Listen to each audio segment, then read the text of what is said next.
দেশের ক্রিকেটে যা দিয়েছেন তাতে সাকিব আল হাসানের ক্রিকেট থেকে বিদায়ের আনুষ্ঠানিকতা হবে বর্ণিল তা বলার অপেক্ষা রাখে না। তবে একটি রাজনৈতিক দলের সঙ্গে জড়িয়ে যাওয়া এবং পরবর্তীতে সৃষ্ট প্রেক্ষাপটে তার সবকিছুই এখন এলোমেলো, যদিও এখনও সুন্দর সমাপ্তির প্রত্যাশাতেই আছেন সাকিব।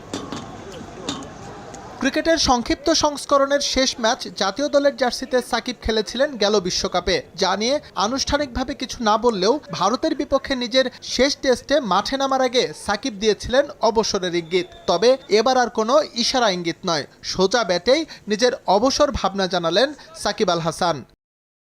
আনুষ্ঠানিকভাবে আমি এখনও অবসর নেইনি। আমার প্ল্যান হচ্ছে বাংলাদেশে ফিরে গিয়ে একটি পূর্ণাঙ্গ সিরিজ খেলা, টেস্ট, ওয়ানডে এবং টি-20 3 ফরম্যাটে এবং অবসর নেয়া। এটাই আমার প্ল্যান। একটি সিরিজ খেলেই 3 ফরম্যাট থেকে অবসরে যেতে চাই।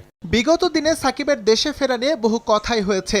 বল নিজেদের কোর্টে থাকলেও বারবারই তা অন্যের কোর্টে পাস করেছে বিসিবি। সাকিবের রাজনৈতিক সংশ্লিষ্টতায় এমন পরিস্থিতি তৈরি করেছে বলেই বিশ্বাস করেন অনেকে। যদিও সাকিবের বিশ্বাসটা ভিন্ন, যে রাজনৈতিক পরিচয় থাকুক না কেন আবারও দেশে ফেরার বিষয়ে বদ্ধপরিকর মিস্টার 75। নিউ ইয়র্কে আমার সময়টা ভালোই কাটছে। আমি যদি অনেকের সাথে থাকতে চাই, অনেক বাংলাদেশির সাথে, সেটা চাইলেও পারি। আবার একা থাকতে চাইলে সেটাও পারি। তবে আমি অবশ্যই দেশে ফিরতে চাই। আমি বাংলাদেশের ছেলে, আমি বাংলাদেশে ফিরে যাব।